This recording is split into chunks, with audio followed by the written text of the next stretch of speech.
Schemes, introduce yourself, bro. What's up? What's up?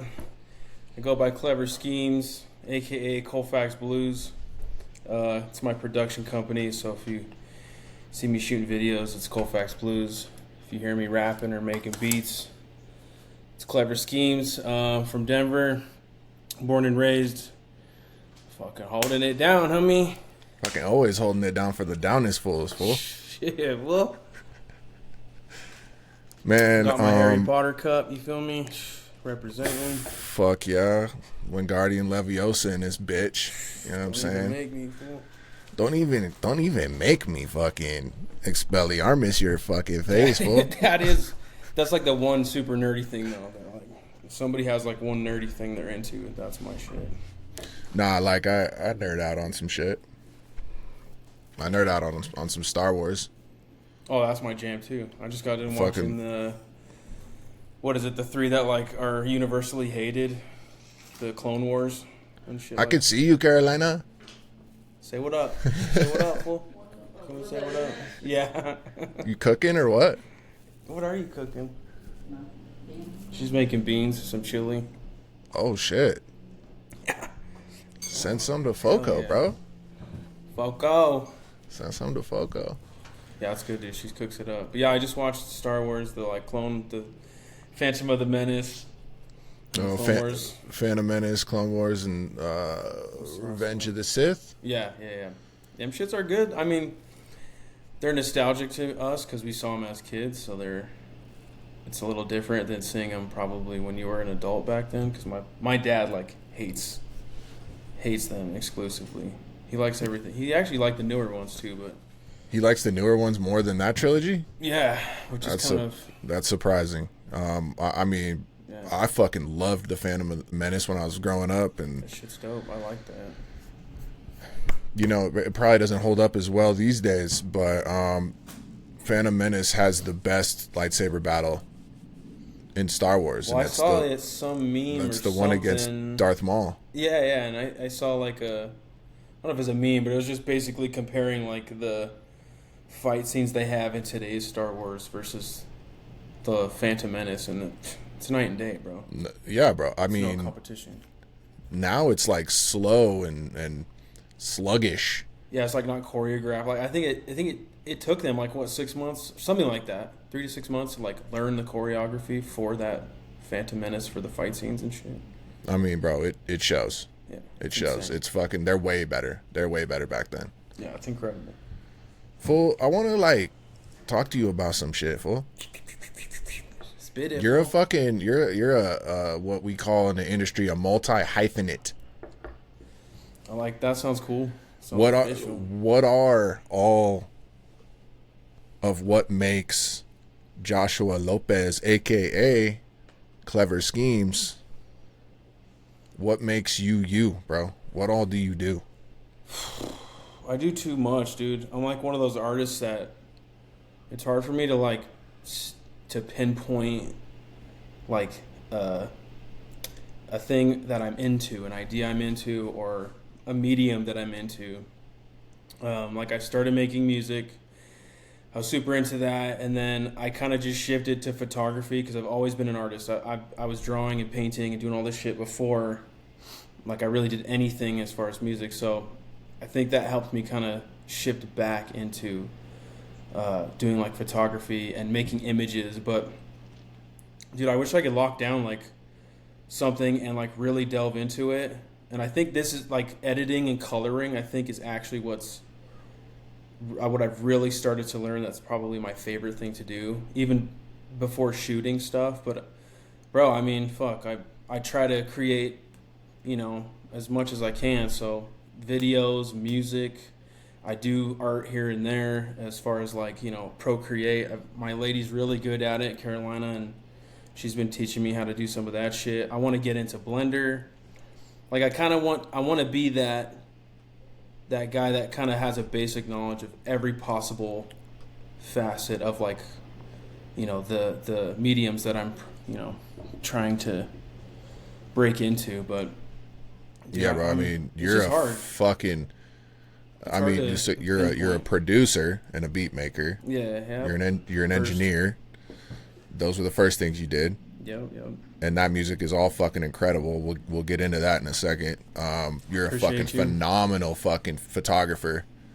You and your girl, bro. You guys are fucking incredible. Yeah, dude. She's got like 5-6 years on me, so she taught me a couple things and definitely pushes that.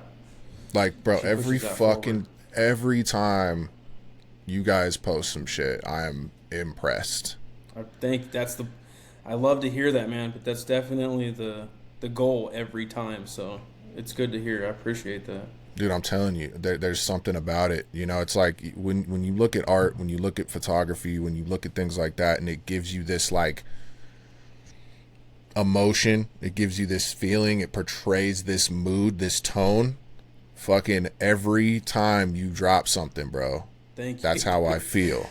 Bro. You know what I'm saying? I'm not trying to blow smoke. It's real, bro. Like that's what's up. I appreciate it. A lot of it seems to be, a lot of it's like urban photography. Like you guys just go and just like. I mean, there's an idea before we go, but I think until we're to where we think the idea will come to fruition, you know, there's just something. There's always something there that we're trying to do. But a lot of times, dude, we just go out and it just fucking happens. Like we went out this morning for a couple hours downtown before finding out I can't hook my fucking camera up to an HDMI cable for this interview. Yeah, for those of you that are wondering, we tried to set up. We tried to fucking hook up the A7S, and I can do everything except figure out how to hook up a fucking camera to an HDMI cable. So maybe I don't technology good. Dude, I don't know.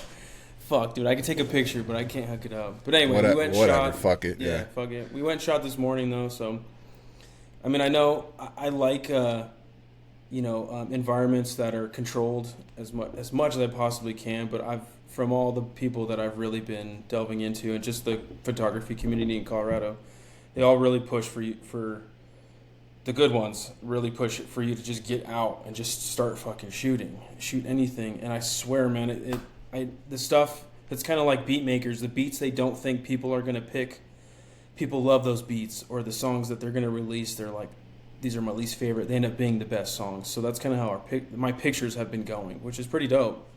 So like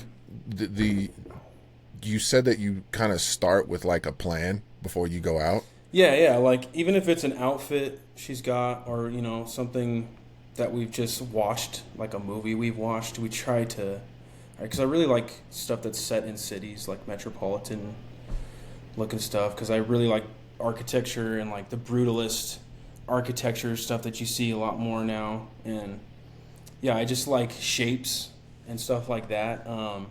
But it's how you compose those fucking shapes in a frame. For sure. Yeah, it's sure. Like any motherfucker could like be like, oh, look at this tall building, click.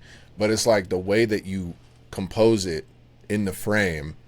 Yeah, absolutely. There's something about it, bro. There's something about it. It fucking the composition is. Right. I guess I feel like the city's impressive. Daunting, right? Like a city can feel daunting, and I actually like that. I like the vulnerability like cities can give you, and how, you know, just you're kind of stuck down there if some shit really happens. So I kind of like that aspect, and I think a lot of the photography that we really do try to convey, like the messages we convey, is like life is daunting and kind of scary. And I definitely think that that's sort of a subject that we like to capture probably the most.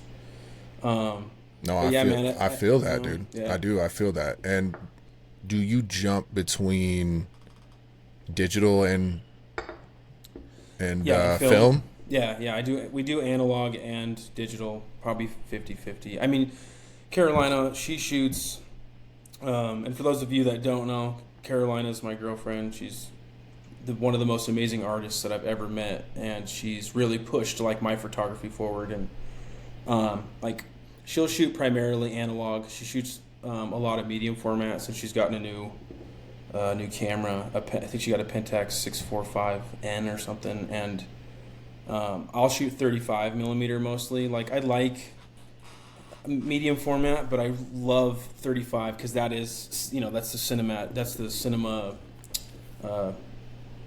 what is that? It's the ratio. It's the correct way that you would watch cinema. So that's why I really try to stick with 35 millimeter film, or whatever the fucking jargon is, whatever it is. But yeah, dude, I shoot primarily analog, and then I've started to push myself into shooting digital much more, because as you know, it's, that's when you're shooting videos, you're shooting them on digital. It's pretty, I think it's pretty, not necessarily difficult, but expensive to get, a film camera and shoot some 16 millimeter or some 35 millimeter film. So, but man, I feel like my film is going to come out really cool, and then I shoot some digital, and for whatever reason, I feel like my digital pictures actually come out better than most of my film photos. So probably like, I would assume you got a little more control. You know what I mean? You could review the photo. You could like review and look at it and be like, exactly. And then just slightly adjust it, and I think that, and just, I don't know. I mean, there's just so many factors in shooting film that you don't have when you're shooting digital. Like, it kind of takes care of a lot of things for you, so you can be more in the moment. You can't actually capture moments.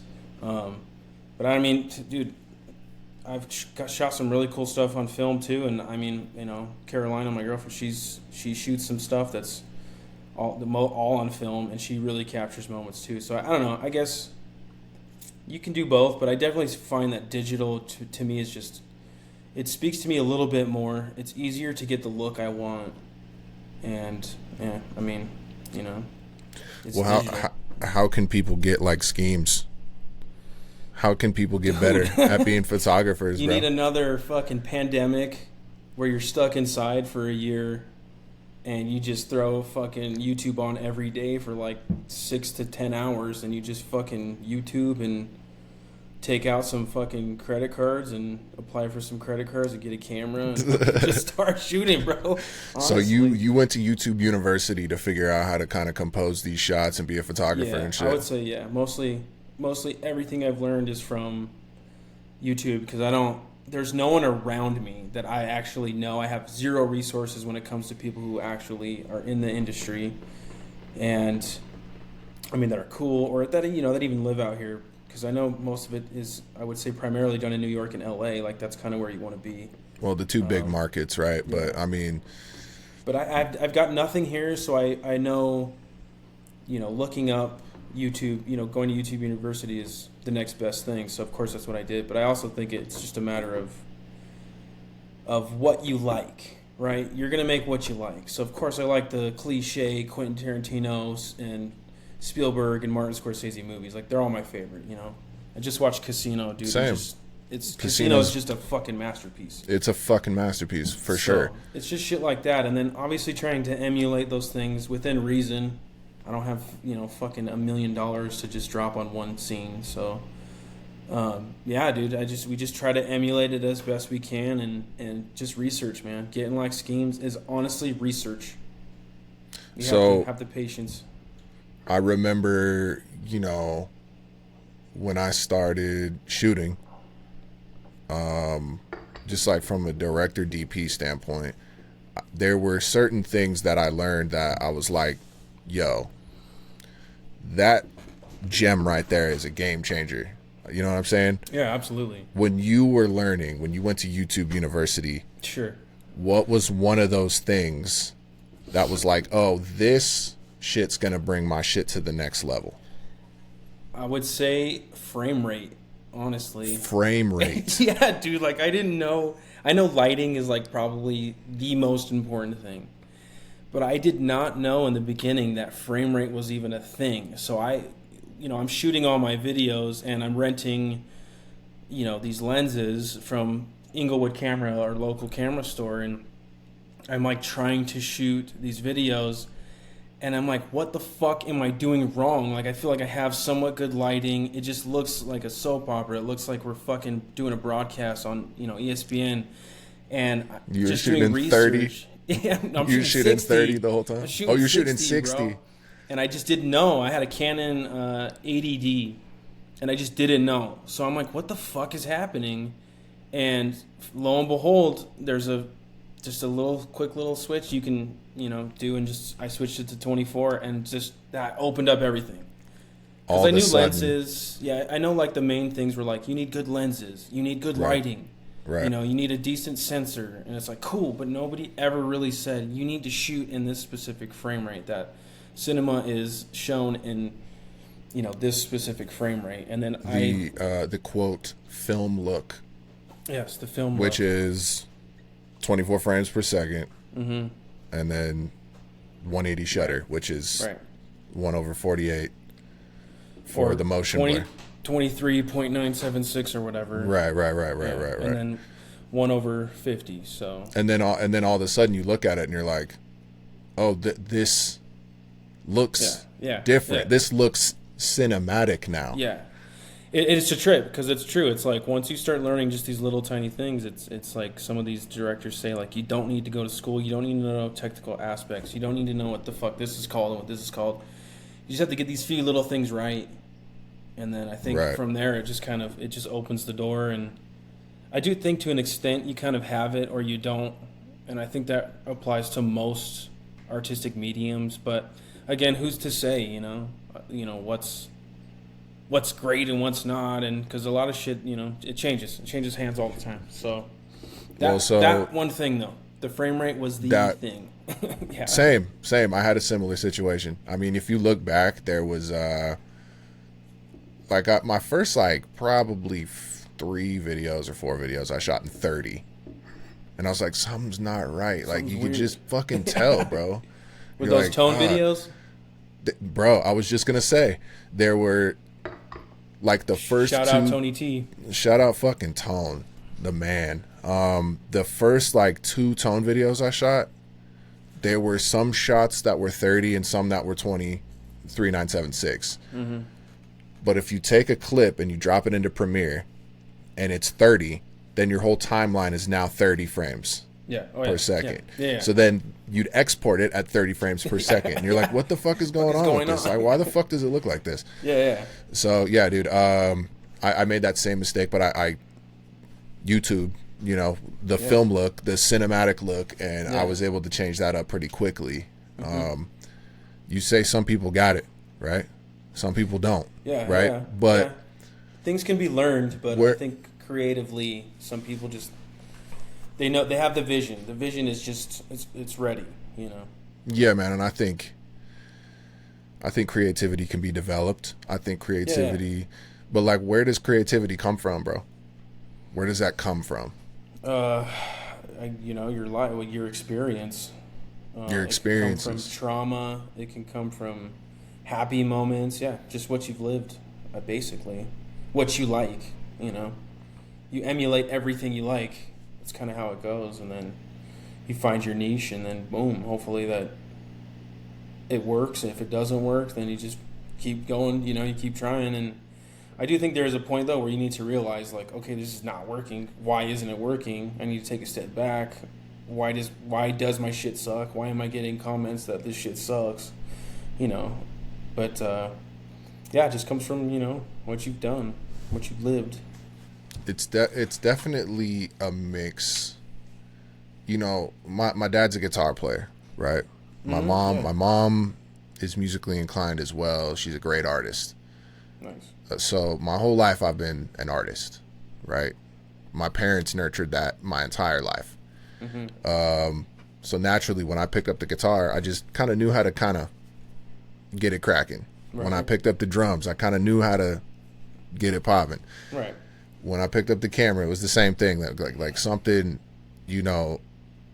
was there already. Yeah, right? Absolutely. Yeah. But once I developed it and learned technical skills and learned the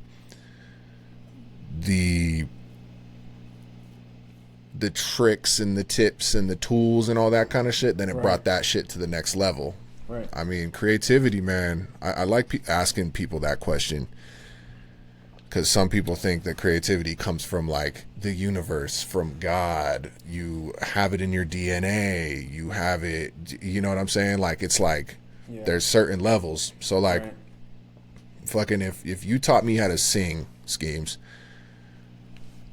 it would take me a lot longer to be great at singing than if you taught like Beyonce how to sing. You know what I mean? Like, however, whatever level you're on too, with the natural like, talent. Yeah. You know what I'm saying? You know, like, you can't really teach someone who can't sing to sing like fucking Whitney Houston. They kind of just have that.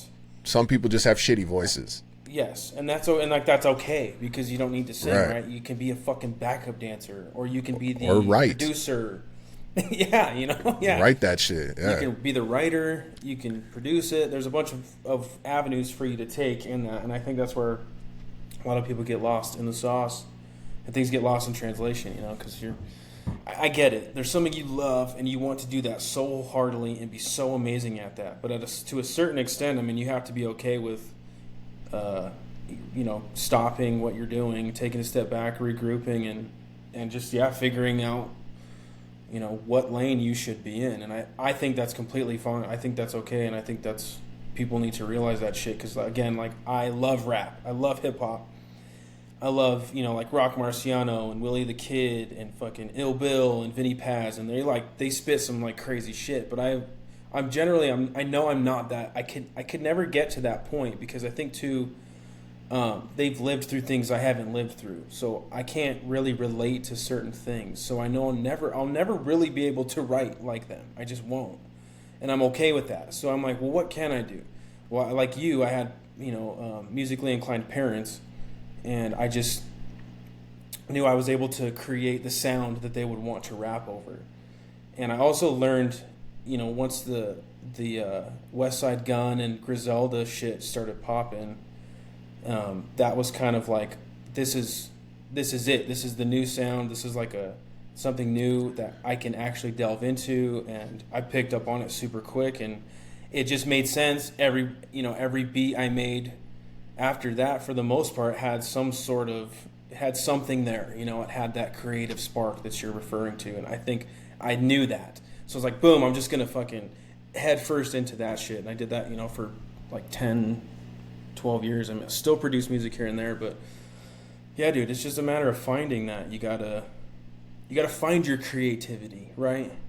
You can't just be like, I'm creative, I'm going to fucking go out and make a record with 20 records, and every single record I make that's the record, and it has to be released. Like, that's another thing that fucking irks me. It's like, I know that some of the greatest artists to me have maybe hundreds, if not thousands of songs or ideas that never came to fruition because they picked, you know, the 10 or 15 ideas out of those hundreds that were the best. You know, Michael Jackson has hundreds of unreleased songs.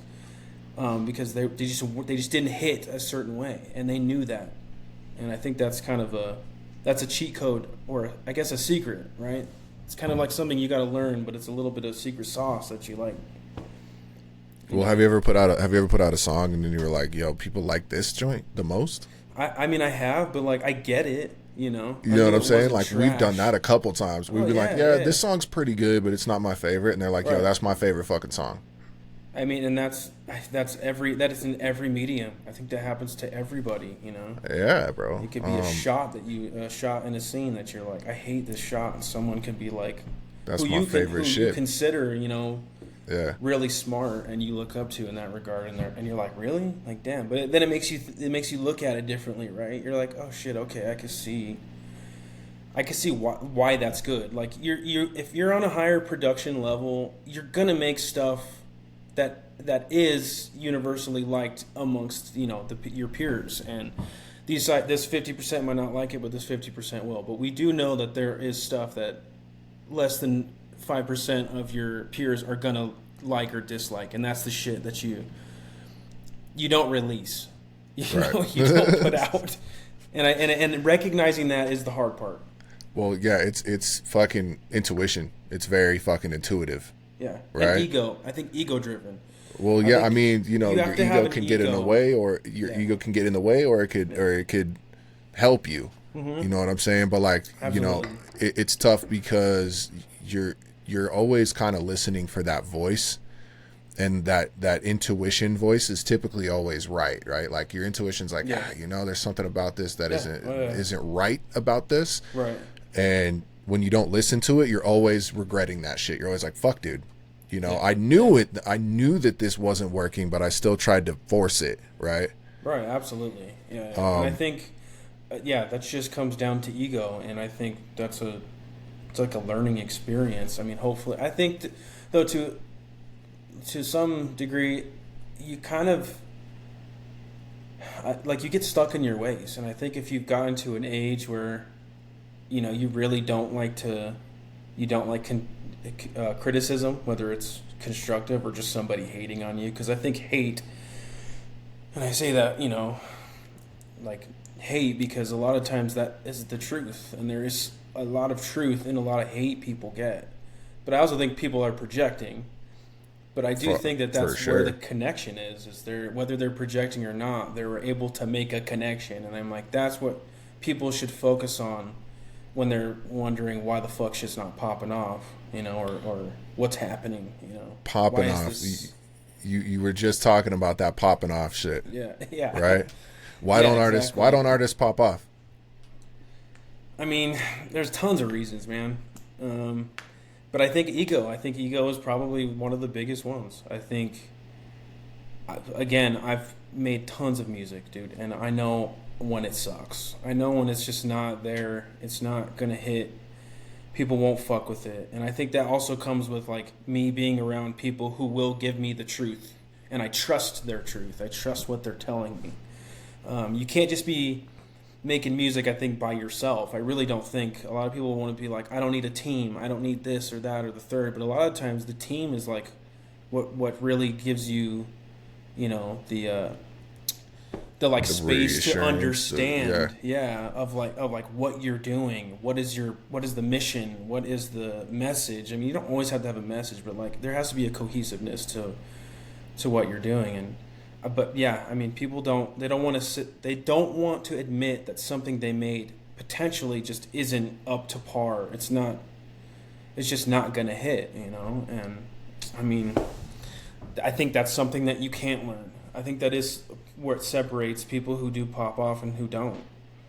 Well, so you made music for a while, and I don't know how long you made music before you started doing records with, like, Willie the Kid, right, or with Conway or whatever. Sure. Like, I don't know how long it took for you to get to that level that you thought, all right, I'm fucking. You know what I'm saying? Like, yeah, it took me like 10 years. So how did that even come about? Like, how did you start making shit with Willie the Kid? You talk about you love Rock Mars. It's like he's featured on a fucking song that you produced. Yeah, exactly. Well, to preface it, long story short, when I was in high school, I got Reason 4, I think it was, and that was, like, the first production, like, DWA or DAW that I got. I remember Reason. Yeah, and Reason was like, I had no fucking idea. I didn't have a ton of YouTube, or forums when I was 16. So I was kind of just hitting buttons. I had somewhat of an idea because the cracked version I got did come with, like, a PDF file of, like, how to use Reason. So I kind of went through it, started using Reason, started making beats. They were fucking trash. They were terrible. And I think I just tried to emulate, like, DJ Premier and Guru Gangstar at the time. That was my shit. Stoop was, like, my shit. Jedi Mind Tricks and Ill Bill and, like, Necro. I loved those beats. And Alchemist, because, like, Prodigy and, that shit. So that, like, sample heavy kind of, like, boom bap kind of. And I was like, oh shit, okay, like, I love this and I feel like I can emulate this. And so I just started trying to do that, and I just couldn't do it. I was like, what the fuck is happening? Why am I not having this sound? Well, then I found out, once YouTube started popping off and, like, blogs were really popping off, I found out that they were sampling, like, drums. So there was, like, a file that was floating around in these blogs that you could download, and it had, like, all of these, the ASR, whatever fucking, like breaks and shit. They were using to literally, and I mean, they would, like, actually either record them or they would they'd cut them from records. And there was just a file or a big folder of all these files that went around, and I ended up downloading them, and I was like, holy shit, it's the drums. Like, you could have all these quirky, weird, fucking dorky sounds, but, like, the drums have to be they have to hit. They have to be the best, part of your And they beat. got that certain fucking, that like grittiness and that like warmth and that grime. Yes. You know what I'm saying? So then I started making beats. Like, I was like, oh shit, I got it. And then randomly I went to go eat with my family for my grandma's birthday.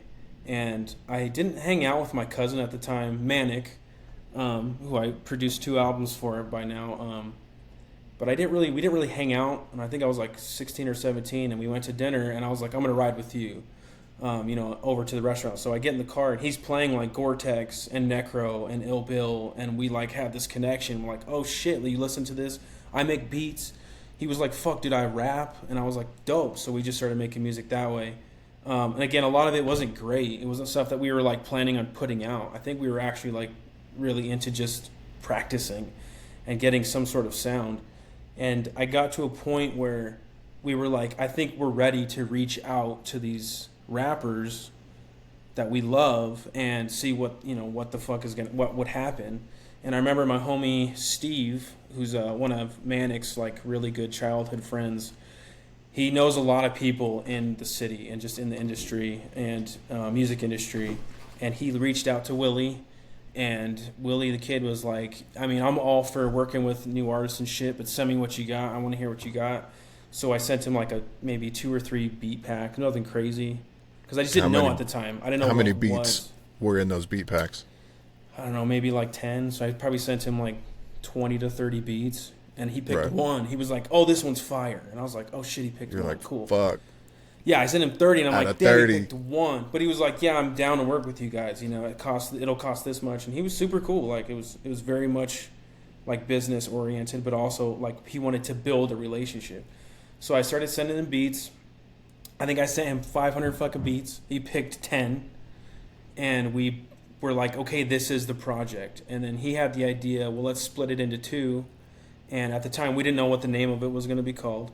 So he's like, why don't I fly out there and we'll like, meet up. We'll hit the studio. We'll get to know each other, and like the name will come to us, and like, we'll figure all this other shit out. And that shit was like crazy to me, because Willie is like, he is like DJ Premier to me, or like, he is like Freddie Gibbs to me at the time. He's super good homie now, and it still is kind of weird like that. Willie is like my homie.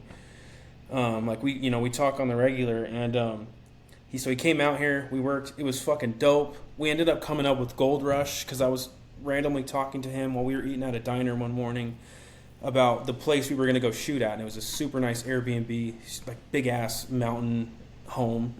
And I was like, yeah, it's like Gold Rush money, it's like old money. And he was like, oh shit, that's it, bro, Gold Rush. And it was like, bam, it just happened. So we did Gold Rush Part 1, Gold Rush Part 2. Rock Marciano and Willie are like good homies, so he's like, who do we want to get on these records?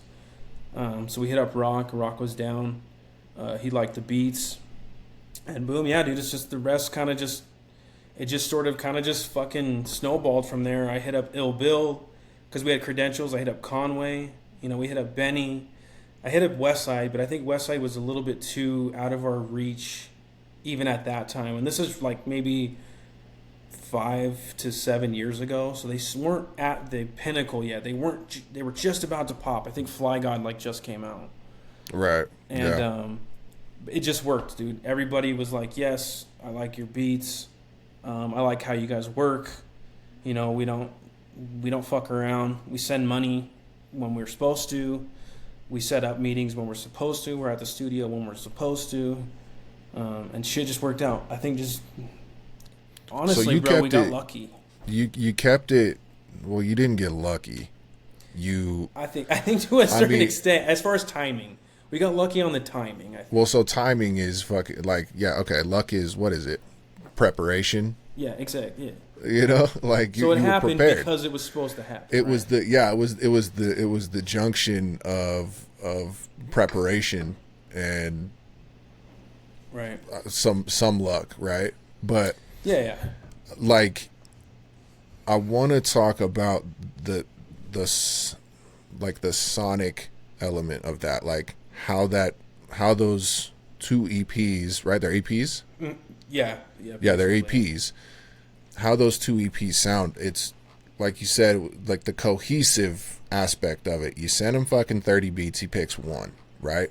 Yeah. But when you listen to those EPs, it has this like certain fucking vibe all the way through. There's some songs that are like, you know, I remember when I like first really got into fucking boom bap shit, it was like Primo and shit, just hard fucking hitting drums and like super sample heavy, a lot of scratching.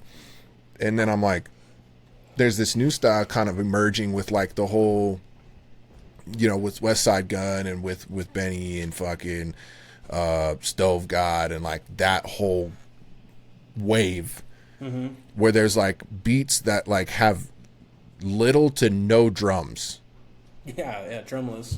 You know what I'm saying? Like drumless beats that are just like loops, but they're like these like gritty loops. Right. You got a couple songs on those EPs that are just like dope loops with very little drums. Right. That came from honestly just me and Willie and, you know, Manic just all being perfectionists, but also reasonable. And I also think the influence we got and the reason we worked with Willie is because of the music he had been putting out. So there's a record called Avalon, and it's on a Bronze Nazareth and Willie project, The Living Daylights. And there's a song on there with him and Rock Marciano, and there's no drums. It's just the sample. And that shit, like, it's one of the few songs and few times music, like, blew my mind. I was like, what the fuck is this? I gotta be a part of this, or, you know, I have to emulate this somehow. And that's really what got me to be like, okay, this, sonically, this is how I want our shit to sound. But then I also, you know, I wanted to bring the, like, kind of schemes aspect, which, you know, I have that record with Tone called Sheesh, and it's like dark. I like dark, ominous that shit. Shit's gritty, bro. That shit's just grimy really, as fuck. Yeah, really melodic. Like if I could be like the Deftones of producing beats, that's kind of how I wanted to go with that. And, you know, sending Willie 500 beats, he only picked, and I sent him, I'm not kidding you, but I sent him probably 100 beats, you know, a minimum. And he just kept saying, you know, send more, keep sending him. And, but I think it kind of put into perspective, like, what type of artist Willie was and how, you know, important things like this and how serious he took these things. And so I started taking it more serious. And I think once I got to a point where I was like, oh, fuck, I know what he likes. I know how he wants this to sound now, how we want to be different. And then slowly that just started to work out. And I think we had a great engineer. His name is Andy Fleeby. And he works at Side 3. And Side 3 is like, that's our home base for, you know, for recording and getting all of our stuff mixed and mastered. And that motherfucker is a genius when it comes to engineering. I don't think that, from what I've heard, I don't know that he's necessarily like musically inclined, but the dude's like, he's just a nerd, and he fucking killed those albums. And it's funny because that's our baseline now. So I can actually tell just from, you know, learning things from Andy when shit doesn't sound good. It's, you know, and like a lot of records that come out nowadays, they just don't have that mix. They don't have that sound to it. And I really just have Willie and Andy truly to thank for that sound. And a lot of those beats too, I'd say like half the album was produced on the MPC Renaissance. And those are MPC beats, huh? Like half of them are like MPC beats. And then I got FL Studio and was like, oh my God, this is easier. I can emulate the sound pretty close. Right, and that's where I first started making beats, was a cracked version of FL Studio 9. I still use it. To me, it's still the best. I love that fucking software. Yeah. So it when you were like, you sent him 100 beats, he ended up picking 10 beats that all had a similar kind of feel vibe. Yeah, absolutely. So when you dig, right? Mm-hmm. When you dig for samples, you said you recorded, or you said you did a lot of the composing on the MPC, but you also use Fruity Loops. Are you using like Vinyl Frontier? Are you using vinyls? Are you ripping them off YouTube? Like, is it like a mix of all of it, or? I did both. So initially I was like, oh my God, you can't fucking get shit off YouTube. It sounds like shit. It's not analog. Blah, blah, fucking blah. I was like, just this shit I had heard on the internet or something. Right. That should be fucking you up. Viable sources, right. And that's people sources be talking on the fucking internet, you know what I mean? It's like, dude, let's just make art, Yeah, that's it. And if it, when it sounds good. So I started going to Wax Tracks, and I'd spend I spent thousands of dollars at Wax Tracks, but I would just go to like the easy listening and like the punk section or the metal sections and just get the cheapest records. I had no idea what the fuck I was doing, and I tried to buy shit that I had no idea, I'd never heard of. And then I started cutting from a just a little, I forget what it's called, but I got a little record player, and I would hook that up to the MPC. I would record the samples into the MPC whatever I liked, and then I actually had to bounce those to a USB into my computer, and then I would start working on them within FL Studio. But there's when it came to the tracks that you made in the software versus the tracks that you made on the MPC, you're like, I want to make this one in FL Studio, so you had to bounce the samples. Right, and it just depended really on how I felt like the drums would go, because how I used to start making beats, how I would begin was I'd find the sample, and I'd start putting it to what I thought was like a reasonable BPM, and then I would build the drums around that. And then now I make the drums first for the most part. And then I was going to ask you samples. So it kind of flip-flopped, and I mean, I don't know why. I think that just kind of happens as a producer. You start to try new things, and that's part of expanding, I think, and you can't do the same things over and over. I think you can get stagnant that way. But yeah, I think Alchemist does drums first now too. Yeah. I think for a long time he was doing. I mean, he probably mixes the two approaches, but I think that he starts. I think I heard him in an interview or some shit. I think he starts with drums. With drums, right, and just getting and then lays a sample on top. What you want, because like the drums is generally the backbone of like any beat. So if you can get that down, you can kind of start to hear what you want, and so that's what I do now. But I'll just go on YouTube, man. Cutting records became such a fucking chore. And I ended up finding that shit I was cutting was on YouTube, and nobody can hear the difference, especially when we go to mix and master. Like I think I've gotten a pretty tuned ear just from listening and learning from the engineers I've been around. And you can emulate anything now, man. It's very, very, very rare you're gonna find somebody that's like, oh my God, I can tell you didn't fucking cut that from a record. Well, a lot of times it's just a recording from a record. It's it. Yeah, so you know what I'm saying? You're not getting the actual record. You're recording the sound from the record. So, but I do know YouTube can compress your sounds, and there's a hiss that most YouTube songs have, and it's funny because a lot of people just can't hear it, and there's just this hiss, and it's so funny. I remember we were actually mixing all of the songs for Gold Rush, and I was probably 2-3 years into engineering, and like I could finally hear what people were talking about when it was this hiss or the really high end, just a little bit coming through your song. And Manic, my cousin, was like, I kept telling the engineer like, you need, there's a hiss, and he was like, what the fuck are you talking about? And then Andy would isolate that hiss, and slowly Manic started to hear it. And he was like, holy fucking shit, I hear what it is. And to me, that's kind of like the frame rate thing with videos. I mean, it may not be as catastrophic to what, right. I mean, but you have to tune your ear to hear shit like that. Exactly. You know what I'm saying? And you don't even know it, but when you're listening to shit on the radio or on a really good sound system that was mixed and mastered by an elite, engineer, you can hear, there's just something there. There's an oomph to it, or there's something there, and your brain doesn't even know it, but you know it.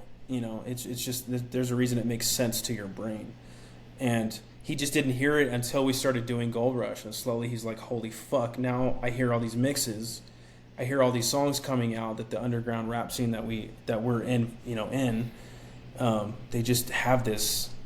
There's just an ugliness to some of the mixes, and I think until you really can like recognize that kind of shit, I mean, you're gonna have that hiss. You're gonna have those weird fucking noises and shit in there, and yeah, it just just fucking really comes down to training every aspect of what you're capable of using. So, do you mix your beats? I like pre-mix them, I guess. So I don't just like a fader mix. I mean, just like a volume, like a volume mix. I'll do that, but I usually put compressors on things I need. Like when I need the drums to kick, I'll put the compressor on that. I don't know. I think it's called a Maximus, but it's like the. Oh, I know Maximus, bro. Yeah, it's like I don't even know like loops. What. I think it's just like a type of compressor, but that's like it's a compressor. That's what I put at the end. Before the I think that's like the bus or before the. It bus just juices that shit up, bro. It just pumps it up. Yeah, pumps it up, and it's just a fat fucking compressor. And I think it just helps blend the sounds together. But I definitely do like my hi-hats will sit in a certain range. My kick will always sit in the low end. I'll cut all the mids and highs out of that. As I'm building the song. So I've learned through YouTube University, you got to place your bass, here, your how it sits, here, how it sits in honestly, the mix. Panning it too. I pan a lot of my shit. So I'll put the hi-hat on the left side. I'll put so you do drummers left and right. Drummer's perspective. Yep, I'll do that as well. And what's cool is like I've had a couple people be like, do you mix your beats? And I'm like, yeah. And they're like, okay, because that shit's like sounds amazing.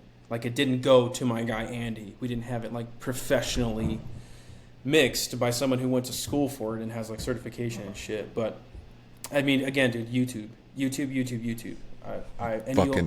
If you're doing the research, you're gonna figure out shit too that you're not even looking for. Like as you're trying to find that one thing that you're like, why? How does this work? You'll learn 10 different fucking things if you love it, bro. If you're involved, and then yeah, man. Fuck yeah.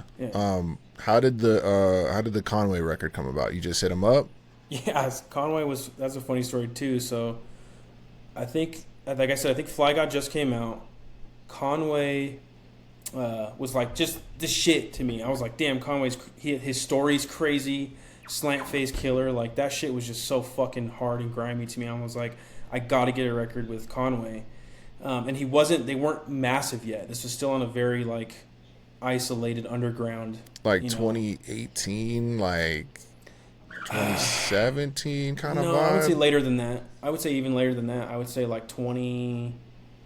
No, maybe that is right. Yeah, that is right. Because I was probably about 25 to 26. I mean, this was a long fucking time ago. Because our song with him didn't come out for I think 2 or 3 years after we got the feature. Fuck. Yeah. So did you just sit on it or what? Yeah, we just sat on it, and we just wanted to see what had happened with Griselda, and fucking they skyrocketed into the ether. So you let it like appreciate. Yeah, you know what I'm saying? Like I had a feeling, and thanks to my cousin Manic, he's kind of the proprietor in like all of the things that all the endeavors we've been through, and he's been like an EP. I mean, he's the guy he's like our Danny DeVito, he's our Frank, bro. He's like helped me fund these things because he had faith in me, and in our sound and stuff. And he really would like put up the money and, he would get the ball rolling and shit. But what was funny with Conway is I hit him up on Instagram. I was like, hey, we want to do a record. Here's the beat. I have this thing coming out with Willie the Kid. I've worked, I got Rock Marciano on there. We want to work with you. And meanwhile, I'm doing Manic's album too, and we have a bunch of really cool features on that album. And Conway's like, "Yeah, I'm down. Send me the money. I'll get this shit done today." And I was like, "Dope." You just DM'd him on IG. That's it. And I was like, "This is fucking weird," because this feels like he's like to me is like a hero, like a rap hero. So I'm like, "What the fuck?" So I'm like, "This seems weird." So I hit him back, and I'm like, just to I want to make sure this is you. How do I know it's you? And he was like, send me your phone number. And I was like, whatever. Because at the time, there weren't like major scams or anything. And what's he going to do with my phone number? So I sent him my phone number. And he sends me a close-up picture of his face, like, and he's like, it's me, motherfucker. Send me the money. And I was like, oh, shit. This is actually Conway. Like, oh, my God. I was kind of embarrassed because I'm like, kind of sweating him. But he's like, this is me, motherfucker. Send the money. So I sent the money, and we got the record back. I think it was next day. But I was like, bro, take your time. I want this. I sent him 2 beats, and it ended up being that really slow, melodic, no drums beat that he was like, this is it. So then we sat on that forever, and then Terminology is super cool. My cousin got a pretty good relationship with Terminology just by working with him too and getting him on some records, and we brought him out here for a couple shows, and like we're actually pretty good friends with Term. Super cool dude. And I was like, "Do you want to be on a record with Conway?" And he was like, "Done." Bet. And, I was like, how much, when, how do we get this done? Because he's actually on a record label, so it took a little bit of time to get everything smoothed out. To get like the clearance or whatever. Yeah, and just like he has to release things before he releases other things. So it just took it honestly took a couple years because he had a lot of projects lined up. I think he's got like 80 something mixtapes or like 60 mixtapes. So what the fuck? Yeah, Terminology. So he's been dropping, excuse me. He's been dropping a lot. So I think strategically, he had a way he wanted to drop all this shit. And then finally the record came out with Conway, and we did it on my birthday, which was super dope. But it's since, I think, so what we had to do when we released it is Conway was actually so big that we couldn't add it to distribution sites. Like we couldn't have them distribute it on iTunes and Spotify and all that shit and Apple Music because Conway the Machine, he was so big at the time, and we had to go through all this clearance with Conway the Machine, blah blah blah. So it's like, let's just see what happens when you put Conway, and we just put Conway, and it got accepted. It went past all the distribution people, and we got it on Spotify, and it was up there for like maybe 2 years, a year and a half or something. But I don't know why the next year when we were supposed to like re-upload or like you pay for it again, and it just didn't work. I don't know why. I think he put a block on Conway as well as Conway the Machine, so I have to somehow get a hold of him to be able to clear the song to go up so that he gets he gets his cut of the song and shit. It just became too much, so now it's not up anymore. It's kind of lost. Oh shit. Yeah, it's not up. It's on my SoundCloud, and it's still getting hella fucking clicks, and I do monetize that, but it's not like out, and I keep getting all these people, every once in a while berating me with like, where the fuck is this song, bro? It's not in my playlist, or it's not here. And I had it in a playlist too. Yeah, hit up Conway, bro. I need you guys to start hitting up Conway and be like, what? Like, hit up Skemes and... You got his phone number, bro, right? I mean, I still do, but...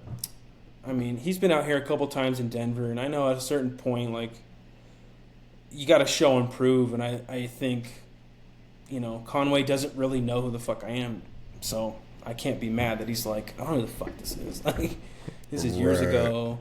Yeah. I'm fucking huge now, so I don't sweat it, but I think at some point there will be we'll do a re-release with some new artwork, and we're going to really try to get with Conway and just get this shit figured out. Because when Derringer comes out here, I mean, he hits me up when they need weed and shit while they're out here, and so I've got that connect too. So I know there's just that little bit of separation. I need to close that gap. You just kind of got to nudge it forward.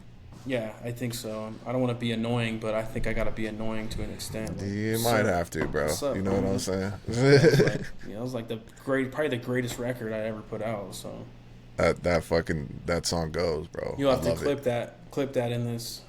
We'll clip it out. Yeah, or just put the song in, like, Yeah, no, we can fucking do that shit. Yeah, clip it in. But yeah, I mean, I would love to do a record, obviously, with Conway. But bro, West Side Gun is actually that's the bro. I want to do at least a record with West Side. He's become my favorite Griselda member. So. Whoa, fucking, what's up? Send him some beats. I'm gonna try, bro. But how many beats do you got sitting on your hard drive right now, bro? Not many, honestly. I haven't cooked in a minute, but I guess for me personally, maybe like 10. 10 total beats that are sitting on your heart that you like. These are amazing to me. Oh, okay. They're but just there's amazing. There's a fuckload that you're just probably like 50. Yeah, 50 to 60 that I'm like I'll send out here and there. But honestly, if a beat gets rejected more than twice, bro, I just throw it away. It's not gonna. Really? Yeah. You put it on a fucking beat tape. I do that. I definitely do that. Put that shit out. But I'll, like you, like I would send you a couple beats, like what's your favorite? Like I've done that with the homies, and then I kind of compile like what everyone liked, and then like the last 2 beat tapes I put out, that was kind of how we did it. So yeah, bro, I added them to my Apple Music. I got that shit. I play fucking those Willie the Kid joints all the time. Thank you, bro. Like still, I'm bumping that shit. Yeah, and he's a beast too, man. That shit he's been doing with V-Don, that always motivates me. Like we're working on another project, but you know, it's just a matter of time. And I think we've really been talking about doing like a Halloween project and doing like some horror movie type shit, because he does like that aspect of the music I make, the dark shit. But it just has to make sense, you know. It's kind of how Willie moves. Like it's got to make sense. It will happen at the right time. We're working toward it. We're not waiting, but something's gonna come out soon. With me and Willie, and should be dope. I actually think we're gonna put out a record where I rap. I have a verse on it. Okay, so that'll be dope. Yeah, no, I've seen you get on the mic a couple of times. Yeah, I got really good reception on this. You got some fucking bars, kid. So we'll see how that goes, but I don't know why, bro. I feel like rapping is kind of embarrassing because I'm not. I don't know why. It just when you're a producer, you're like, fuck, dude. I hate how my voice sounds on my beats. I mean, it's funny because I love Alchemist. Is like Alchemist is just like he's rapping. He's like a rapper now. Yeah. So it makes sense now. You know, my voice he's has gotten deeper. You're a man now. Exactly. So I had some experience. So what are some like creative habits? Do you like do you just kind of create when you can? Do you kind of like go out and every week, or you know, in the morning you want to like sit down and cook, or like how do you kind of approach that whole shit? I try to do that. Like I try to have like on this day, you know, I know I'm gonna be off because you know I've got a construction business, and that's like my main source of income and how I survive, and that actually takes over quite a bit of my life. But honestly, dude, even like with editing videos and going out to shoot them, I'll work all fucking day. I'll come home like 5 or 6 on average, and I'll just work for 2 or 3 hours and try to do as much as I can. And I think especially in the mornings too, when I'm doing construction, ideas will come to me. It's kind of weird. Like I don't actually get this creative spark when I start working on shit. It's always when I'm at work. There's always something I'm like, oh fuck, or I see, I'm like, oh shit, I need to fucking, you know, throw that in my notes and kind of use or look up how they did this and shit like that. But there's I don't have any real like regiment to how I've worked lately, especially. But luckily I've got a girlfriend who's super creative. She's super dope at art. She's always doing different, you know, mediums, and she's good at it. She takes the time to do that shit, and like logistically in her brain, like she knows how to like make things, you know, move forward and make sense. And I mean, I feel like we're always creative, but there are definitely times where she's nurturing the artistic vibe in the household, so it's like always kind of motivating and inspiring for you to kind of do the same thing. And she cooks constantly, and I know cooking is definitely a form of art. So I cook, bro. She puts a lot of emotion into cooking. Yeah, I feel that. I cook for my wife like fucking 5-6 nights a week, bro. Yeah. So and like I know you have that drive to like when you release something, you want it to be the best, right? So I know that's applied to your cooking as well. So bro. She has the same, you know, same brain. So I try to just like treat the ingredients with respect. Right. You know what I'm saying? Like, this animal had to pay the ultimate sacrifice. Right. So I'm gonna fucking try to treat it with respect, and I don't know, dude, there's something I love about preparing a dish and giving it to my wife and her just loving it. I used to be a line cook, bro, and cooking so many places, dog. I did that shit for many years before I started shooting videos and shit. Like before I started like getting paid to shoot videos. I was a line cook, and then my dad and I, whipping. My dad and I fucking we opened up like a sandwich shop brewery, and I was the chef over there.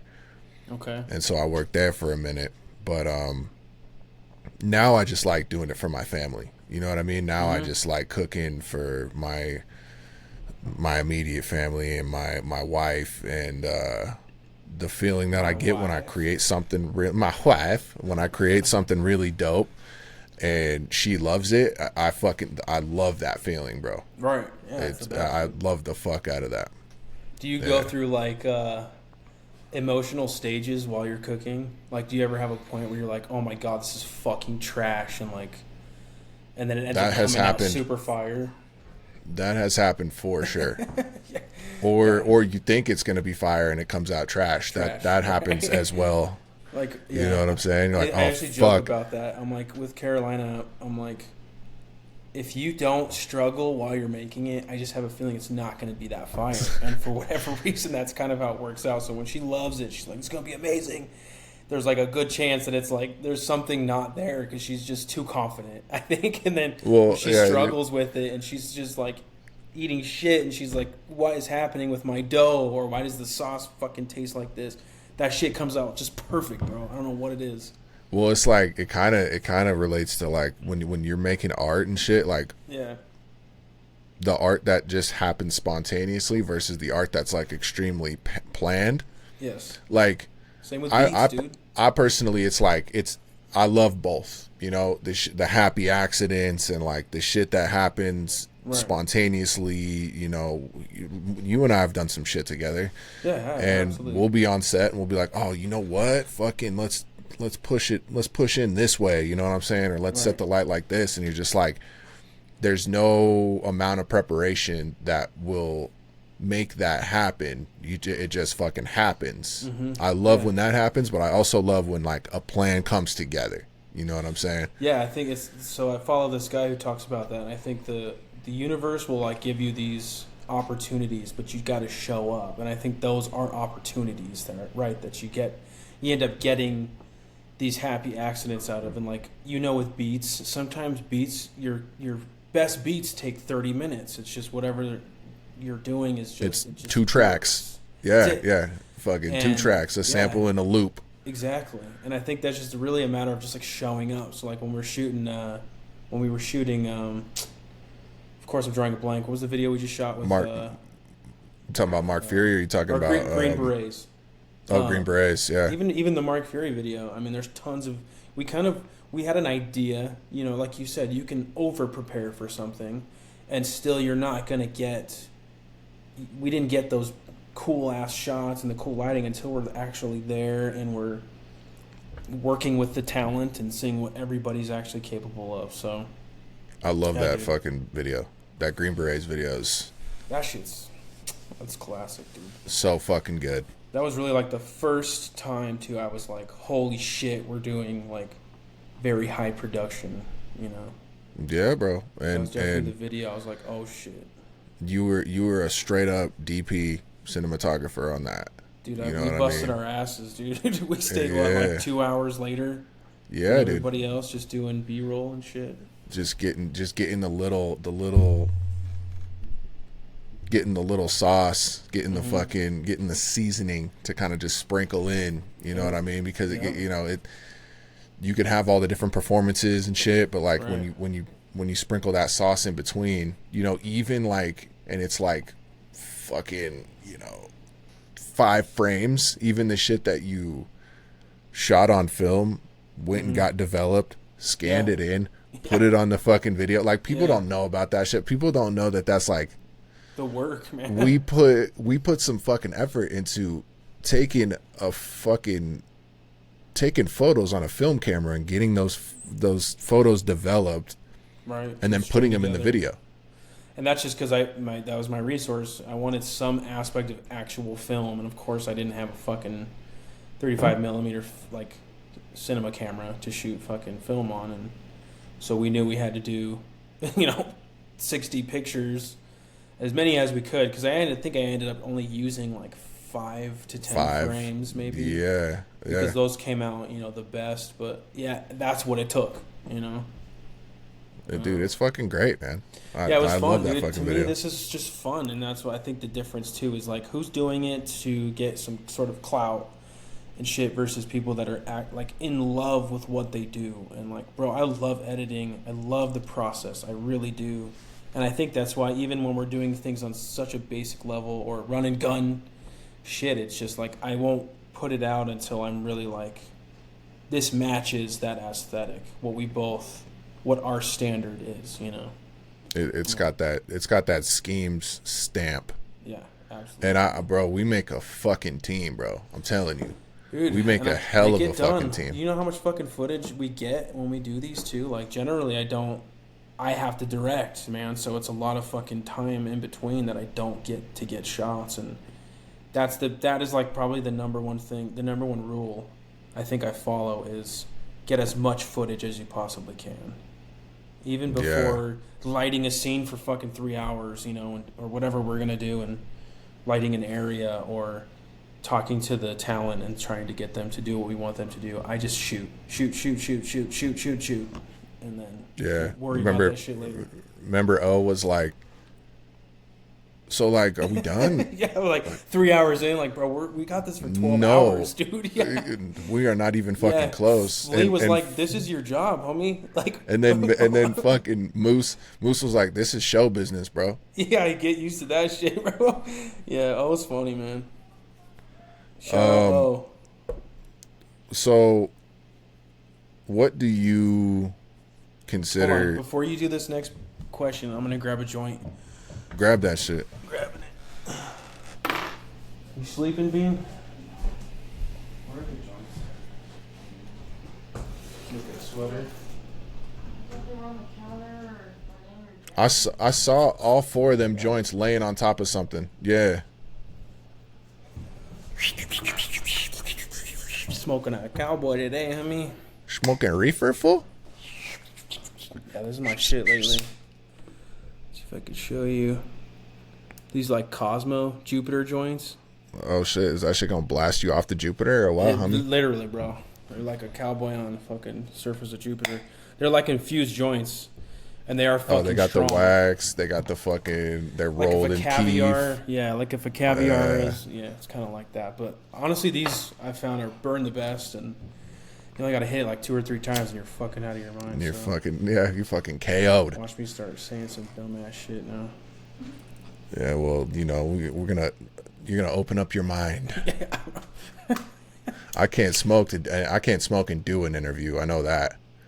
It's the same thing. Like I can't. You know I what can't I'm saying? smoke and like film a video. The reverse, bro. Yeah. Right. Oh no. I don't smoke and work anymore. I don't even really smoke anymore, really. But like, you can't. Every once in like on the weekends, I'll take like a puff, maybe play some Zelda. You know what I'm saying? Fuck Absolutely. around. Yep. Get on the guitar, fucking play some riffs. I'll probably do that tonight, actually. Play some of them riffs, Riff it up, bro. I don't know if you know this, but I used to be in hardcore bands. So you did mention this, yes. Yeah, so I'm gonna. And you're pretty hardcore, so. Hey, bro.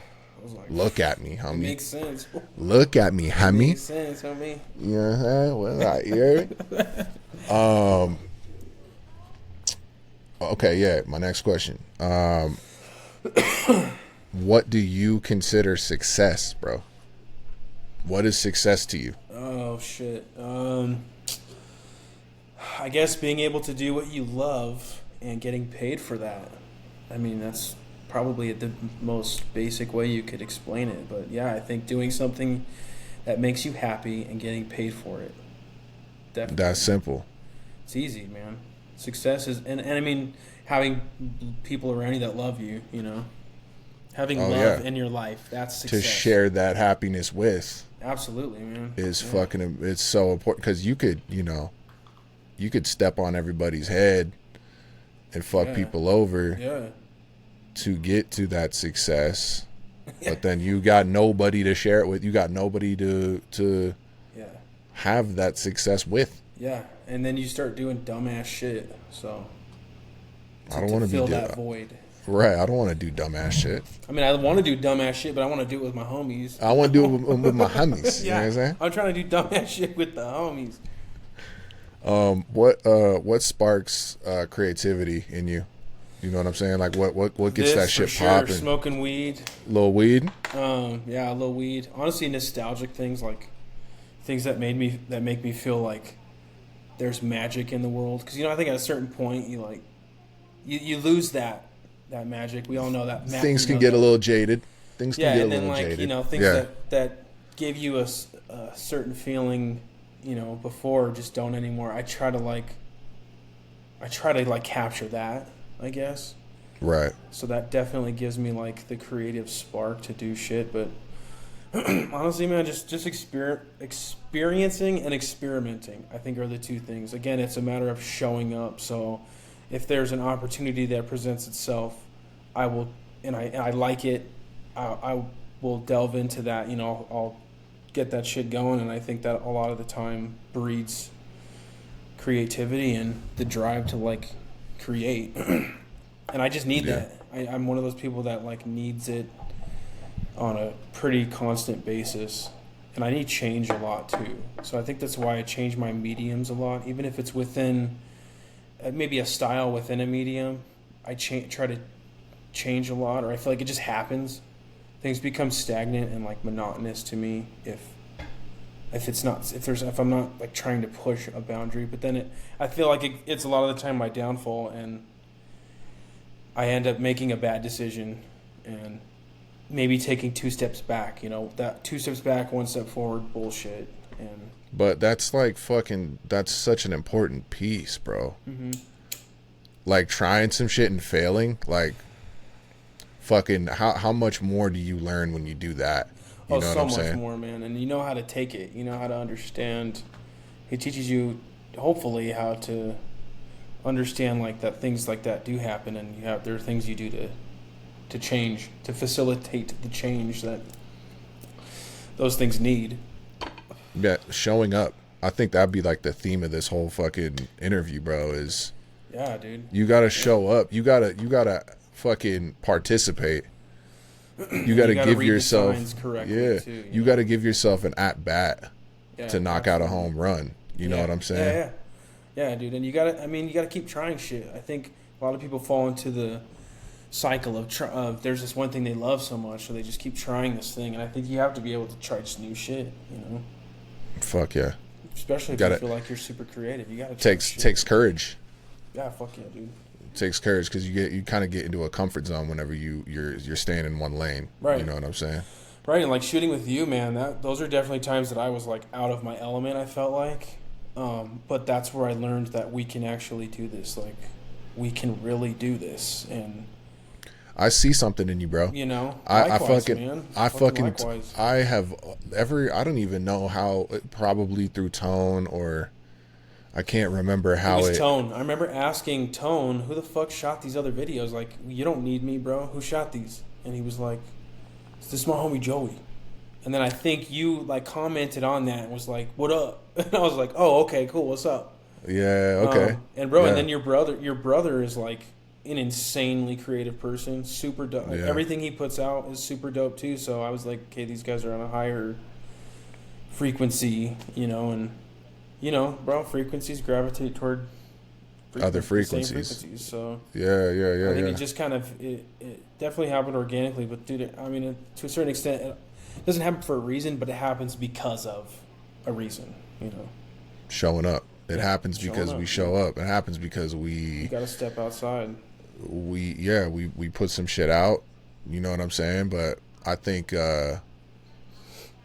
It's one of my favorite aspects of all this shit is the collaborative, the community, the society of the creative, of creators. You know what I'm saying? We all kind of speak the same language as long as it comes from here, bro. Yeah, as long as you're in it for the right reasons, as long as you're trying to make art and you have to make art to fully reach your highest self. Mm-hmm.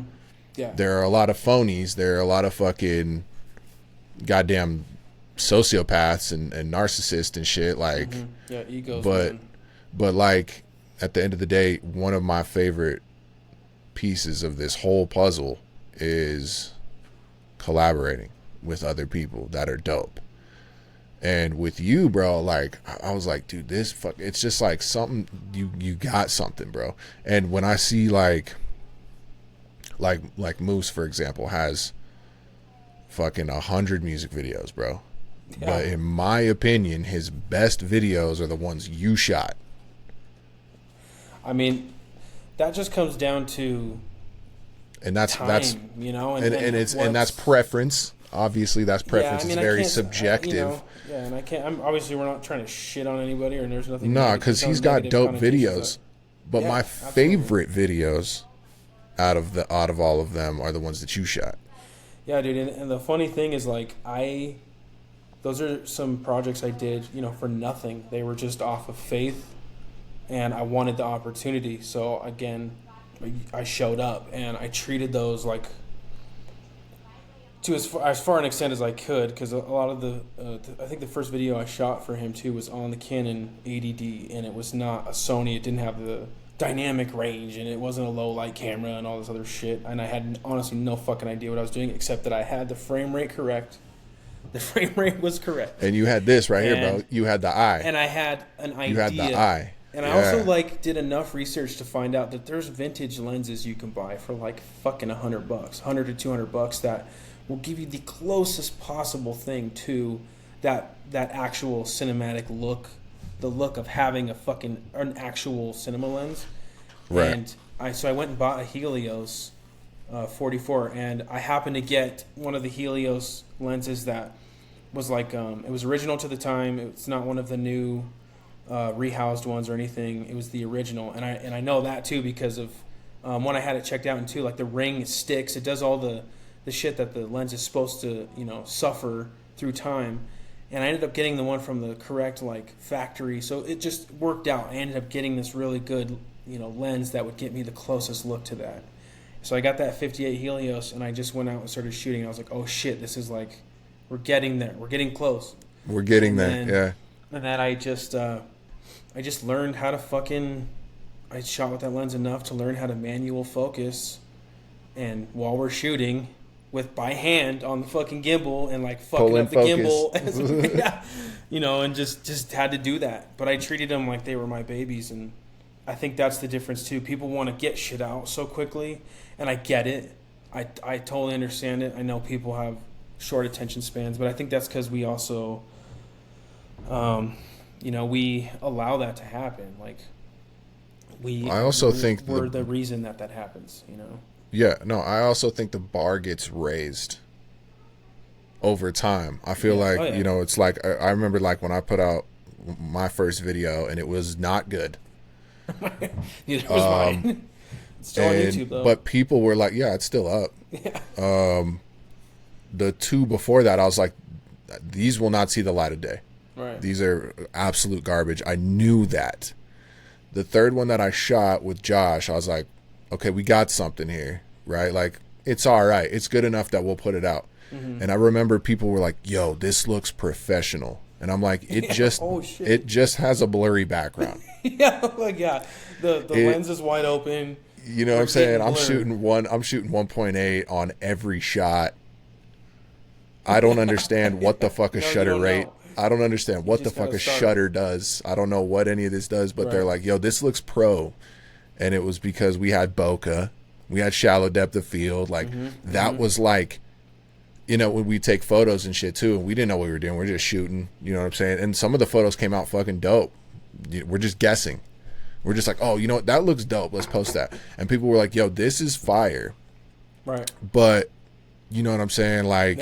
Then the bar gets raised, and it's like, okay, now everybody has shallow depth of field. Everybody has bokeh. Everybody's shooting wide open on 1.8. Right. And then people are just like, I've seen this a lot. I'm caring less about this. Right. And then the professional look, then you got to start learning camera movement. Then you got to start learning how to fucking light. Then you gotta, you know what I'm saying? Then you gotta learn how to block. Then you gotta learn how to stage. You gotta learn all these different techniques that will up your game. Yeah, you got somebody pull the fucking lens for you, and like have somebody actually pulling focus. Having an AC pulling focus. Yeah, bro. It's like, oh shit. Even just coordinating movements with your, your first AC, and just getting it to match correctly. I mean, it takes time, man. It all fucking takes time. It takes time. It takes effort. Patience and effort, for sure. Patience, for sure. Fuck, dude. But I do think creativity is patience and creativity are right. They kind of go hand in hand if you want to get to a higher level. I fucking 100% agree. For fucking sure. Yeah, I mean, bro, I just wanted my videos to be dope just right off the bat. Yeah, of course. I was like, come on, man. What the fuck? I've watched 10 I've watched 10 YouTube videos on this. Right. And then you're like, oh, I need to watch like 500 more. Yeah. And then I'm just cracking into being a beginner. Right. You know what I'm saying? But like, yeah, you got to do it, bro. I think that's the biggest thing, as well as like during COVID, I had such an open space to like be able to do this. And when we were shooting Manic's videos for his first album, I forget what the song is called, but that video, I mean, that's probably the video that, it's called Glad It's Night. Clip that in here too if you feel so. Is that the video with the red background? Exactly. And bro, that video is the blood hard. Comes down and like that video's hard. Yeah, bro. like it like blends into the title screen, and like we went and I tried so hard to look up and do these things, but I had so much time during COVID to practice. We went out all the time.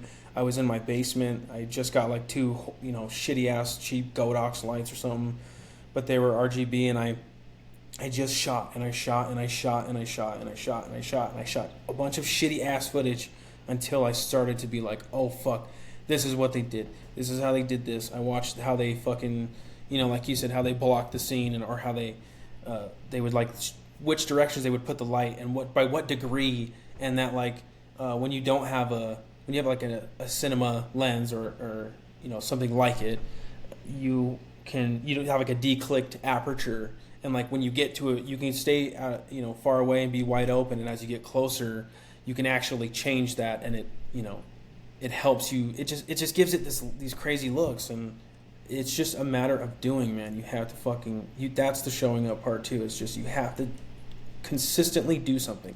The 10,000 hours is like, it's everyone says it, but it's the most important aspect of understanding what is going to get you to a level that something you like, that you're like, oh my god, I want to do this, brother. I fucking have to do it. Believe in that so I believe in that so fucking much. Like it is like the guiding principle. Yeah. Repetitions, bro. I like that. That's the one thing when you look at successful people, and when you look at people that are experts and that are masters of their craft. Yeah, they're not on the internet all day. Bro, the one reoccurring theme is that they have repetitions on fucking repetitions. Yes. And reps are the way to fucking do it. That whole 10,000 hours thing it comes from a book. Have you read that book? That's Baseline too. From Outliers. It's from the book Outliers by Malcolm Gladwell. And he's like, yo, like one thing that that just keeps coming up is like these people have just been putting in reps on reps on reps. Yeah. And it's fucking, that's it, bro. That's it. That's the unlock. 5 years is the beginning. The 10,000 hours is just the beginning. That's just to truly understand something to a degree that you can do it on a high level. But that is the baseline, and that's the other thing is like, our favorite cinematographers, musicians, producers, they're 20, 30 years into this fucking craft. I mean, they're way more than 10,000 hours. Yeah. And at that point, it's kind of like having a certain amount of money in the bank. You just don't even you don't even need to, there's not even a number there. It's just, you're just rich, It's kind of like that. You become rich in knowledge, and that is the most important aspect to understand when you're doing anything that you want to actually make money. Honestly, make good money and be respected. Yeah, bro. I agree completely. Yeah. And to love it, to continue to love it, you know, like second nature. You gotta do it enough that it becomes muscle memory, bro. Like you gotta do it enough that it's just like second nature. Golf swing, homie. Fuck, you gotta straighten up that arm, homie. Choke up on that shit, brother. You gotta do the right position when you're doing the reps. So we're gonna start wrapping her up, brother. I'm gonna just like shoot a couple at you, dog. Couple more questions. From the west, I mean. From the west side, fool. Like, quit fucking with me, fool. Y'all need to quit playing, fool. Down, play with your PlayStation. You know what I mean. Play with I your missed PlayStation. that song. I mean, I showed that to my girlfriend the other day. She's like, I was singing it out loud. She's like, "Is that a song? What is that?" And I was like, "That's an actual song, bro." Fucking, is it Project Pat? Play with your PlayStation. Is it Project Pat? I know it's 3 6 Mafia. It's some 3 6. It is some Mafia shit. Yeah, I can't remember what album it's on, but yeah. Play with your PlayStation. Don't play with me, boy. Do you so how many, this is just a random question because like this kind of goes with like the Willie the Kid shit. How many songs on an album like that you like listening to? How many songs on that album do you consider on Gold Rush? Yeah. Like as an entire project, like 1 and 2 together. Do you have like songs that you're just like, yo, I fucking love this song? Of course, I'm gonna fucking not know the names of the Rock Mars. Probably the one with Rock Mars, right? I mean, yeah, of course, that one for sure. It's like the dopest. Mine's prefer the dough. Prefer the dough's dope. And then there's. Why am I fucking doing this right now? This is fucking horrible.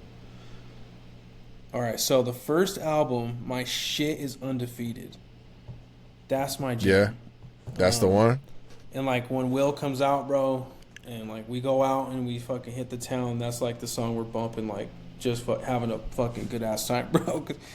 Willie's funny. Golden Moments, dude. Golden Moments is dope. I mean, come on. And Full Nelson. Full Nelson's my jam. The other joint is Crowns for sure. Is the best. Yeah, Crowns is dope too. Is my favorite.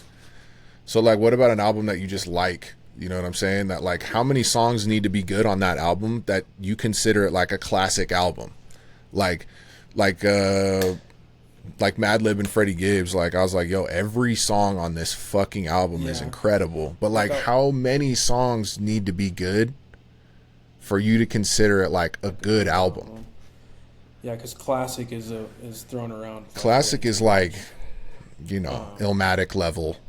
Ready to die level. I would shit, say like for an album to be really good, I would like to have no skips. I mean, not to be good, to be no great. skips. To be a great album, I would, zero skips. Zero skips. Like that would be ideal. But there's like Deftone albums, like their self-titled album that like I like 4 of the songs. There's like 4 songs that are in order that I just love, bro. That's my shit. But then I consider that a great album. And you consider that a great album because you love those 4 songs that like, much. There's songs I love so much, bro. And then there's a couple soundtracks that I like. I'll just listen to the soundtracks because there's like one song on there that is just amazing to me. Like Training Day, that soundtrack is crazy as fuck. Shit, yeah. But like there's a song on there called The Squeeze by Gangstar, and that shit's like... I fucking love that song. Yeah, that shit like blew my mind too. That was one of the few songs I was like, what the fuck? I'm a huge Gangstar fan. Yeah, I'm a huge DJ Premier fan. Go. If you're gonna ask me my top 5, I put Guru at 1 and 2. So. Damn, bro. Who is your top 5? Dead or alive? That are alive, not in any particular order, but I'd say Rock Marciano. Damn. Willie the Kid. Number 1. Shit. Like not in any particular people that order, you've worked. I love it that you've worked with these artists too. You know what I'm saying? I think helps you appreciate it more though too. Freddie Gibbs for sure. He's up there. Yeah, he's one of what my is favorites. That? 3. Let's see. 2 more. I still Ill Bill is still up there, and honestly, it'd be like a toss up between like Just Allah and fuck. Who else, man? That's probably it. That's probably my 5 right there for right now. I could rock with it. I mean, all. And it's just very specific, highly respected. Too. Yeah, right. Like Just Allah doesn't have the like most amazing catalog in the world, but like, man, there's 5 or 6 songs that would blow any shit out of the water. So I like it. That's a good top 5, bro. Do you have any weird creative habits? Like, oh man, I need to like fucking take a shit before I edit. You know what I'm saying? Like, is there? Hell but yeah, I always take shits before I edit. Or do you got like anything weird? Like, I gotta fucking water my plants before I fucking do this. Not even like getting. I don't even know if I necessarily get stoned. Like I'm gonna go get high like while I do shit either. It's just. I guess it's not weird, but it's annoying. It's like I won't finish shit. You know. Yeah, I won't finish a lot of shit. If you're an artist, then you know what the fuck that is. Yeah, that's a super habit right there. I'll start something and I'm like, this sucks, and I'll like just leave it for a while and then I'll come back and finish it up. But nothing weird, no weird habits. I wouldn't say. You know, I'm not like doing jumping jacks or anything. For it. Right. What about guilty pleasures, bro? Like reality TV or like Cheetos? Oh man. Me and my lady actually started doing reality shows, and we watched. What are we talking here, bro? Love Is Blind? Are we talking? There's one that's like married. Hey, man, what's the one we watch? 90 Day Fiance. Married at First Sight. Yep. Yeah, we did that for a minute. I've run that one up. Yeah, it got kind of boring. We saw this one called Below Deck, I think. Is that what it was? I'm familiar. That was funny. My mom loves that one. I just can't do the one things I can't do are like the Real Housewives shit. Like I can't watch a bunch of women bickering and like. I draw the line like shit. Yes, I draw the line at Housewives. Yeah. Not a huge fan of like Bachelor and Bachelorette. Yeah, like I don't know, man. That just I want the reality TV to actually feel like reality. Like it's like it wasn't staged or like. They pay them more to go fucking punch this bitch over here. Right. Yeah. Or be racist or like some weird fucked up shit. So, like, what's some other ones? Vanderpump Rules. You fuck with that? No, I can't. I can't stand that bitch. Actually. We did any cooking show, bro. So any like Gordon Ramsay. Yes. Fucking anything like what's the one where Hell's Kitchen or we do Hell's Kitchen Nightmares or I have Hell's Kitchen like TV channel on my TV like, on the Samsung on the Samsung Smart TV like whatever the channels are that they have I got the same shit and there's no commercials. You kind of maybe once in a while there's commercials, but there's like a break here and there. But we watch like most Gordon Ramsay shows will start. Things just get mad boring to me, honestly, bro. And I feel like a lot of the time we'll spend like 3 or 4 hours watching a show, and I'm like, I feel like I haven't done shit. So now I need to go be creative or do in my eyes, bro. Reality TV is like the truest way to unplug and not use your brain. To be real, and I feel like as artists, we got to do that shit. You know what I'm saying? Here's one of my favorites, bro. It's called Traders. Okay. It's on Peacock. Like traders or traitors? Traitors. Like you're a traitor. Yeah. It's on Peacock and it's a bunch of fucking reality TV people. And I don't know if you've ever played that game Mafia or anything, but they pick the traitors at the beginning of the season, and then like they gotta like find the traitors in the group and they all get voted out and shit. It's fucking I love that fucking show. It's like Survivor almost? Type vibes. Right. Type vibes, yeah. You got like a lot of backstabbing and shit like that. Yes, hell yeah. Love that show. That's a banger. One? Is it Love Island where they like all date? They like do random dating. Is it Love Island? Yeah. Right? Yeah, so that one is like, I kind of like that because you're just saying the worst type of people be the worst type of people. So I think we fucked with that for a while too. But yeah, like, But yeah, bro. I mean, I fucking. What about like food, like double cheeseburgers, fucking like anything like that? You just like, do you love fast food? Do you? Is I there hate like fast any food. guilty pleasures in that Guilty regard? pleasures. No, I mean, bro, sugar is actually a guilty pleasure for me. Like I've been being really, really dumb eating just hella sugar and sweets. Just And, like my lady candies, bakes, candy and shit. not even candy. Like my lady will just bake me cinnamon rolls like 3 times a week, bro. She made me a fucking pineapple upside down cake. She made tres leches, like massive tres leches cakes, and like, bro, it's good because they're whole, at least whole ingredients. But Yeah. it's just a lot of sugar. And then my coffee, bro, I honestly have to drink it with a shit ton of creamer and like some sugar. And I drink coffee every day. So sugar's my shit. We should Cupcakes, wrap it bro. up. Cupcakes. Let's wrap it up, B. though. I wrap that shit up. Better wrap that gavel up, B. Nah, but bro, I really appreciate you coming on, dog. You're a fucking phenomenal artist, phenomenal creative. Someone that I'm proud to call a friend and a peer. Bro. And fucking, I appreciate you, dog. I appreciate you, man. This was dope. All right, bro. We got to make another video soon, dude. Let's get it fucking going. go, dude.